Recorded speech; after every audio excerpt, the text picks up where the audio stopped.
Greetings and welcome to another playoff edition of the Cox Sports Report as we check in on some high school basketball state championship games featuring a lot of Hampton Roads teams. With Chris Park, I am Matthew Hatfield, and Chris, we've got 5 teams in action for the state final. Yeah, Matt, a lot of local teams in action, and we start with the Bruton Panthers taking on the Dan River Wildcats, and Bruton coming off a great game in the regional final, hoping to keep it going against Dan River. Winners over Brunswick and Martinsville the last 2 weeks. Undefeated record for Dan River, 24-0 coming in, and you see why as they attack the glass with the E-Boys, the Edmonds, sons of Pharrell Edmonds, former NFL players. You see Terrell Edmonds and Tremaine Edmonds on the act, leading the three-point shooting with Curtis Q. Stevens. Yeah, this is a Dan River team, Matt, that kind of has been overshadowed by some of the teams down in the 757, but certainly has plenty of talent and showcasing that in the early going. But for the Panthers, it's all about Lonnie Swinton, a big-time contributor against Martinsville, and looking to keep it going from long range. Hits 2 in a row to give the Panthers the early advantage. Swinton's outside shooting putting Bruton up 11-7, but Dan River coming back with some perimeter jump shooting of their own with Ethan Driscoll, top scorer on the year, just over 10 points per game, and there is Q. Stevens with the floater.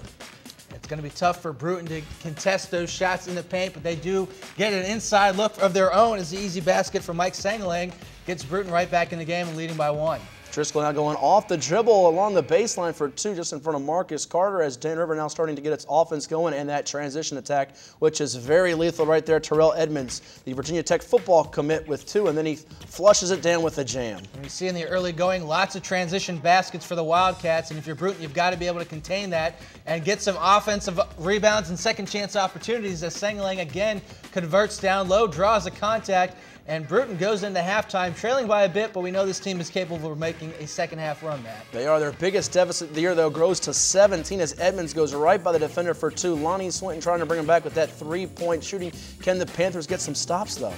Unfortunately, it's not going to look that way as the Wildcats continue to deliver inside the arc and now outside the arc from long range. A bit of luck off the glass, but it counts all the same as the lead balloons to over 20 for the Wildcats. 50% shooting from long range and plus 18 on the glass as Dan River using its length, its size, and its athleticism to overwhelm this talented Bruton team, which has had a fine year. Lonnie Swinton's 3 brings them within 20, but Dan River's offense continues to roll. You see Marcus Carter with a jump shot from deep for Bruton right there. Yeah, Carter, the only other player for Bruton to make a 3-pointer besides Swinton. They were on the night 5 of 17 from long range, and unfortunately that's just not going to get it done when you're taking on a team of the caliber of Dan River. No question about it. Swint with the pretty move in transition as Curtis Q. Stevens for Dan River. Chris, 6.6 points per game coming in. He finished up with 28. Even the reserves getting on the act there as you see Tyleek Edmonds for 2, and they attack inside once again. And Bruton just trying to keep it close in the 4th quarter. A nice backdoor cut and layup with the left hand for Carter.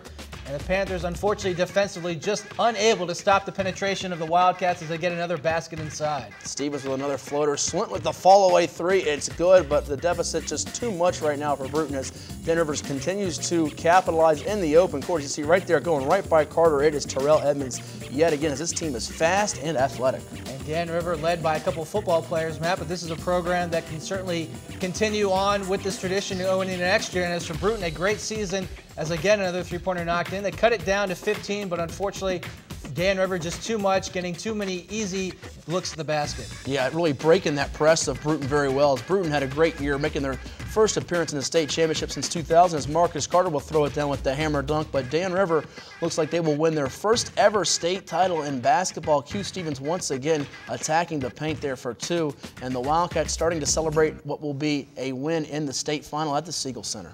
The final score in this one, Dan River all over Bruton, 84-58, as the Wildcats take the championship as Q. Stevens for Wildcats gets 28 points, 13 of 14 from the free throw line. Driscoll and Edmonds right behind him with 15 and 14. Marcus Carter leading all scorers for the Panthers with 20. Lonnie Swinton with 19 points. Well, come on back because we've got plenty more, including the 4A state championships as the Lake Taylor girls are in action, as are the Norcom boys right here on Sports Report.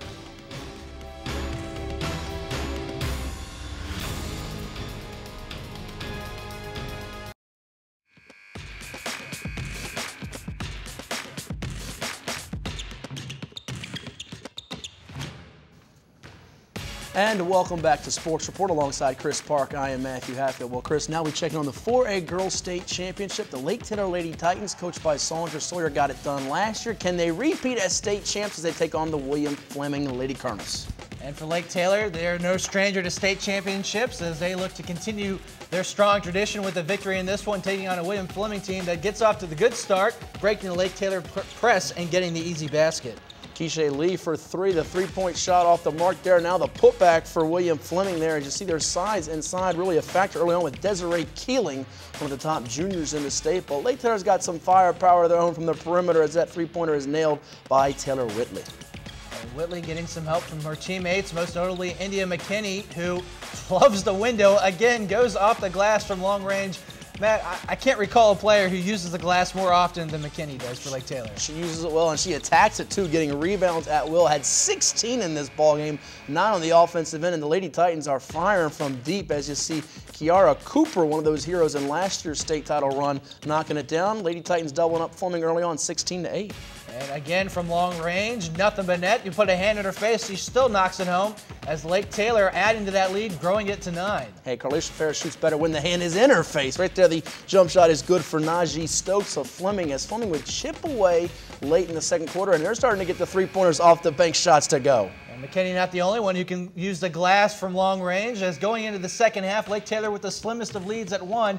They add to it, though, going in to start the third quarter, and again, inside with a hand in the face, it's nothing but net as the Titans continue to roll. Oh, so much for Coach Sawyer's team there, as you've got the three-pointers going for Whitley. You see Andronette Cuffey and Joanne Williams using their jump shot pull-ups to go. And now Gracie Doan getting on the act as she would heat up for William Fleming in the third quarter, trying to slice into that deficit. She does it once and twice as nice hitting again. This was a key stretch for William Fleming, down 8, and then Doan got it going, and then another three-pointer got him even closer as William Fleming, doing it from long range, cuts it to a basket. Ontavia Stevens with a 3, and Doan for her third trifecta. It's in, and now Fleming is up 1. Can Lake Taylor respond before the third quarter comes to a close? As that time it's an air ball, but a second chance is going to be there for Doan, and she gets the roll.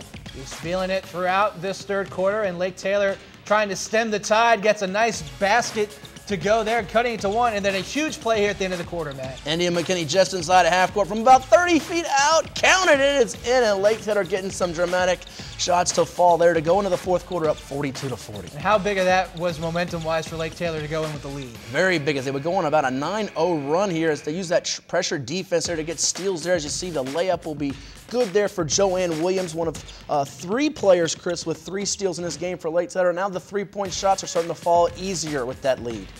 And for William Fleming to stay in the game, they're going to have to hit shots. Doan gets the loose rebound, turns to the right, can't get it to go, but the second and third chance opportunities finally fall for William Fleming as they cut it down to a single-digit margin. Oh, Keeling is so tough there inside, and then now they're hitting some more bank three-point shots and offensive rebounding, keeping Fleming in the game. They had 20 there as Doan finds it inside to Keeling for 2, and Fleming still hanging around, only down by 1 with under 2 minutes to play. A great job by Fleming coming back, but the Titans are going to break the pressure and get the left-hand layup to go as they increase the lead to 3, and you know that defense is going to buckle down for the final 2 minutes. It certainly will there, and then you see Joanne Williams with the move going to the 10. It's a 5-point advantage, and for Lake Taylor with that defense, that's hard to make up with under a minute to go, and the Lady Titans can sense it with the breakaway. Layup will be good there for the Lady Titans. The lead balloons to 7. William Fleming is going to find themselves on the wrong end of this one, losing 57-50 to Lake Taylor. As Lake Taylor once again, Group 4A state champions. Joanne Williams leading all scorers with 15 points and 12 boards. McKinney 14 points and 16 boards as well for the Titans, as Keeling and Doan each with 11 for William Fleming. So Sandra Sawyer's Lady Titans, Chris, bring home their 3rd state championship to Lake Taylor High School in Norfolk. Can the Norcom boys bring home their 3rd state title under Coach Leon Goolsby to Portsmouth? Well, they're taking on a tough team in the John Hanley Judges in the 4A final at VCU. And with Norcom's championship experience, you know they were ready to go in this one, but defensively they gave up their early shot. But coming back the other way, the hard basket for 2, and going into the second quarter, kind of a low-scoring game, Matt, tied at 7. Deadlocked at 7, and Antonio Parker would give Norcom the lead on his breakaway one-handed jam, and then Travis Fields, the sophomore sub, the guard who was out for 10 games due to injury, knocks down a 3-pointer, but Hanley coming right back with the Wofford signee Cameron Jackson with the nifty hook shot. Yeah, unfortunately, we saw the only 5 points of the quarter for Norcom right there, as Hanley would take control going into halftime. Again, the pull-up J is nothing but net for Hanley, and they continue to increase that lead, now leading by 3.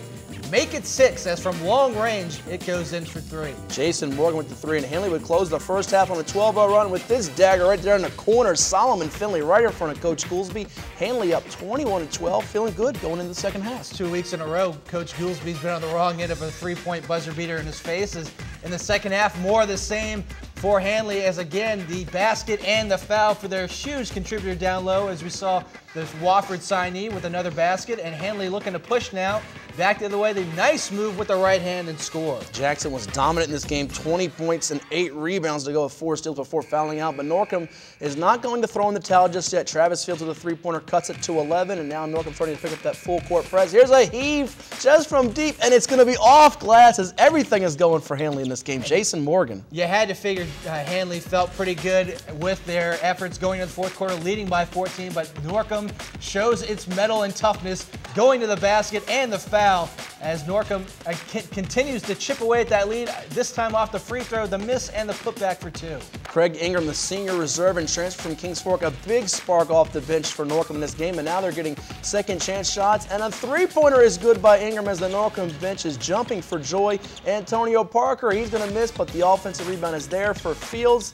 No good. Another try, and the tip is good. A 21-0 run in 3 minutes and 7 seconds. Unbelievable, as Hanley is shell-shocked by what's happened. Norcom takes the lead, and now they lead by 3. And this time, the steal and the layup is good as Ingram makes another great defensive play for the Greyhounds. That was Craig's brother, Travis Ingram. Hanley won't quit, though, but they can't get him to fall, as right now, Patsy Klein, much to the dismay of her, Hanley is just falling apart down the stretch, and this time they get that shot to go with Keshawn Robinson. But Norcom's defensive intensity really, really good as they get another layup to go. Matt, it's just crazy how this game turned around in the fourth quarter for the Greyhounds, as John Hanley, trying to keep it close, cuts it to a single-possession game, but a fortunate bounce there allows the Greyhounds to pick up the loose ball and score the layup as they lead by 4 now. Up 5 now. A 3-pointer would be good by Jason Morgan. The judges aren't done just yet. 3-point advantage. All Norcom has to do is convert the foul line, and Travis Fields does. 54-50 your score now, as the Greyhounds know the last 30 seconds are going to be huge, and defensively they can't get the stop there as Jackson scores inside, but it's still a 2-point game for Norcom. At the free throw line, they're able to salt it away. Now back up by 4 and make it 5, but it can't be 6. But Norcom gets the loose ball and scores again. And just like that, Hanley is going to come away losers to IC Norcom as they once again are state champions with the final score, Norcom 59, Hanley 52. Robert Farmer had that putback, Chris, and 7 steals, during that run for Norcom in the fourth quarter. Locke had 14, Antonio Parker with 13, Fields had 12 points and 4 steals, while Jackson and Finley combined for 33 in the loss for the judges. Coming up after the break, we've got Princess Anne and Landstown in action. You're watching the Cox Sports Report.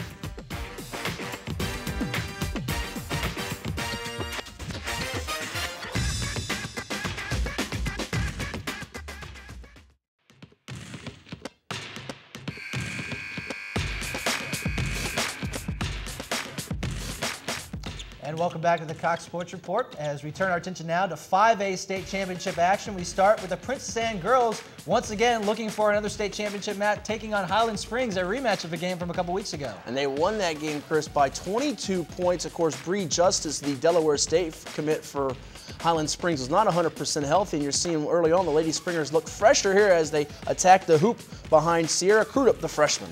And for Highland Springs, it's their defense going to lead to offense in an easy 2-on-0 opportunity and the layup as the Springs get off to a good start here in the first quarter. Princess Anne, though, they're used to this setting, though. Coach Darnell Dozier coming in with a record of 496-97. That layup, though, will be good for Highland Springs right there against Crudup. And the Lady Cavs on that drive for 5, a 5th state title. There's Janela White running the floor and getting the deuce. Yeah, for Princess Anne, their transition offense all year has been excellent. And again, the drive leads to the basket and the foul is PA looking to tie things up. Now they have it down in the first quarter, and inside the shot's going to be blocked, and Highland Springs looking to push the other way. And this half-court offense opportunity will lead to a 15-foot jump shot from the corner, and good, as Highland Springs and Princess Anne both playing well to start the game. Ishay Winfield with the jumper for Highland Springs. They had 4 rejections in the first quarter, Chris. Highland Springs did, and there's Janela White inside for 2. It's a 2-point lead for Highland Springs, but not for long because PA has Godiva Hubbard striking from downtown. Godiva, don't call me Godiva Hubbard, as she certainly was all that and more this game. And now the defense leading the offense for Princess Anne. Again, the lookout opportunity up ahead. And with the left hand off the glass, it's good for 2, and Highland Springs' lead is gone. Now it's Princess Anne retakes the lead at 1. Hubbard is having a record-setting performance in this game, Chris. And as long as he's got her, Coach Dozier can have Godiva chocolate all day long. Justice Swango inside there is PA's transition game again attacking. Right there, though, you see Bree Justice with the quickness in the open floor. She is flying down the court. It's Highland Springs up 5 at the break. Now, were you a little surprised at this point, Matt, or do you think Highland Springs might be able to do this? Very much so. You see Princess Anne countering with their dribble drive offense there. Swango now kicking it out to Hubbard. You know that's good from long distance. She was 7 of 11 from deep, but Highland Springs much more effective offensively and more aggressive there. As you see, they go at PA, not deterred at all. And again, inside in the paint, the shot up and good, and the foul is Princess Anne and Highland Springs trading baskets here in the third quarter. Highland Springs again inside gets the basket, leading by 3, but once more it's PA from long range, and it's nothing but net for Hubbard. Hubbard just really feeling it from long distance, and then you leave her open in the corner. You can't do that as a breakdown there defensively for Highland Springs. Loses them the lead, but it'll only be briefly as Highland Springs goes right back in the paint for 2 behind Najee Pollard. A great game between these two teams as, again, just before the buzzer, another three-pointer gives Princess Anne a huge advantage going into the fourth quarter, leading by 4. Again, we see the momentum carrying the way into the fourth quarter for these teams. That was the only make from outside for Justice Swingo, the College of Charleston commit for the game there, Chris. And there, Hubbard again is heating up yet again from three-point land. Highland Springs, though, attacking the rim behind Pollard, and it's nip and tuck in the fourth quarter. And you get a feeling that Princess Anne wants to put this one away with the advantage. They up it to 8 now with that three-pointer as, again, Hubbard connects from long range. And Highland Springs trying to do it from inside the arc. A nice step-back jumper there. Cuts it to 6, but too much Princess Anne here in the fourth quarter as, again, the shot is up and good for Hubbard. She had 15 points in the fourth quarter, Chris. Other team 16 of that shot is good from the outside there for Highland Springs. And plus, you look at the three-point shooting, plus 18 for PA behind the arc. Well, the three-point shot is the great equalizer in this ball game. Took the words right out of my mouth there, Matt, as Highland Springs gets a great shot there to cut it down to 4 with just seconds remaining, but you knew Princess Anne was going to be able to control this one to finish out the game as Hubbard fittingly has the ball to end the game, and Princess Anne, the drive for 5 is complete. 1 for the thumb. They get the victory over Highland Springs 57-52. And you see the numbers there. Hubbard with 35 points on 50% shooting to go with those 7 rebounds. Janila White had a double-double, 13 points, 11 boards to go with 4 blocks, while Crudup and Justice combined for 26 in the loss for Highland Springs. And now we take a look at the 5A boys action, as this one might have been the highlight of the night between Colonial Forge and Landstown. Landstown coming in from the beach looking to get their state championship victory here. And in the corner, it's a 3 up and good. And Matt, both these teams are very, very similar in the terms of what they want to play. Yeah, both nicknamed the Eagles, and Colonial Forge won the regional championship against Landstown. You see Damon Daniel with the putback there for Colonial Forge. It's Landstown in the early lead there, 10-4, playing pretty good defense. Second shot is good for Daniel. Colonial Forge riding a 24-game winning streak, but behind Brandon Pringle, the Eagles of Landstown trying to snap that. And Pringle's actions in the first half would certainly carry the way, but not to be outdone. It was the guards for Colonial Forge getting in the action as Karen Eaton gets a score there. And then down low, the basket is up and good for Roderick Nicholson. Eaton, a sophomore, Nicholson, a junior. Oh my, these teams are going to be good for a while there as TJ Flood cans the outside shot. It's Landstown up 16-15. They increased that with a 3 from Pringle. These two teams could meet each other again come next year, just loaded with underclassmen. Great coaches, led by Coach Robinson at Landstown, as again the inside basket gives Landstown a 5-point advantage, but that dissipates quickly as a 3 just before the end of the first quarter gets Colonial Forge back in this one, and then they tie it with that medium range jumper there. Eaton hits it for Jason John's Eagles, and then Pringle coming right back at you with an outside shot. He had half of his 18 points in the first quarter, really keeping Landstown going in the first half, and he's starting to attack off the dribble too. And Matt, we are a little surprised that Landstown didn't try to go more inside to Darius Bolstad, as we'll see here in the second half. Well, Colonial Forge did a good job of containing him inside, but sometimes they didn't get the ball inside to him like they should have. Nonetheless, though, Landstown with a 5-point cushion at intermission. Colonial Forge would cut into it behind a 3-point make there from Gary Jennings. That's a big shot for Jennings as he was held scoreless in the first half. Gets a good confidence booster there, and inside, Landstown goes once more. This time it's Owen Abusi with the score. And Colonial Forge right there. Winston Burgess inside as he gets the second chance to go. These two teams really attacking the glass hard with a lot of hustle and effort. And you see the defense for Colonial Forge picking up too with Jennings in the open court. And the layup will be good. Colonial Forge all of a sudden in the lead.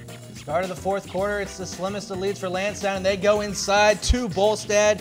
He gets it going. Another easy basket for Landstown inside, but that defense for Colonial Forge just stifling in the fourth quarter leads to an easy opportunity and the score for Jennings. Jennings ripped it away, and Damon Daniel, his teammate, rewarding him on the break there as Coach Robinson's team needing to make a couple of adjustments here defensively and offensively, trying to get the ball inside to Bolstad, but Colonial Forge taking that thing away as Carry and Eat with the pretty move there, but it'll be followed by Burgess's tap back.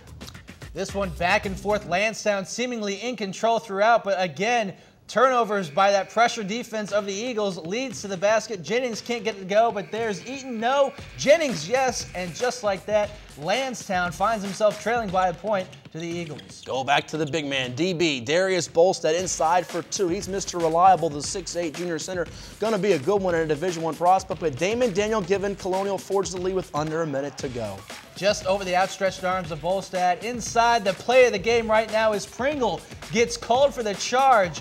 And just like that, Landstown now trailing finds the Colonial Forge Eagles at the line, and they lead by 3. Final play coming up here, Matt. Nicholson for 3 to send it to overtime. It'll be popping in and out. The rebound for Burgess, and at the horn, Colonial Forge takes it 58-54. Their 25th consecutive victory and first state championship for the school from Stafford, as Landstown playing in the state final for the first time since they played Woodside in 2004, falling up just short. A tough break for the Eagles of Landstown. Winston Burgess, 13 points to pace Colonial Forge. Eaton right behind him with 12. Bolstad leading all scorers with 21 points. A perfect 7-7 from the field, 7-7 from the foul line, and 13 boards as well. Yeah, can't have a much better stat line than that. We check out some other state championship results from the finals at VCU. Chris and girls, it was Cosby completing an undefeated season. Rachel Meade's Lady Titans a winner, 53-46 over Stonewall Jackson, while Potomac with only one loss on the year winner in 5A boys, 54-42 over last year's AAA champ Henrico. And more scores as Spotswood over Broadway, 56-49, and John Marshall over George White, 74-56 in 3A action. And 2A action, the girls Central Wise over Gate City, 47-36, the 5th time's the charm, Matt. Yeah, they had lost to them each of the previous 4 meetings, and they won at that time. A 5th time is a charge for Central Wise there over Gate City. 1A boys, Alta Vista knocking down Radford, the #1 team, 49-44, and in 1A girls, it was Chilhowie, a 60-34 winner over Honaker. And Chris, we're out of time. It's been fun. It has been fun, Matt, and certainly was a great season. It was great to see all the teams from the area competing in states, and congratulations to Norcom, Lake Taylor, and Princess Anne. For all the hard-working men and women behind the scenes, for Chris Park, I'm Matthew Hatfield. We'll see you next time on Sports Report.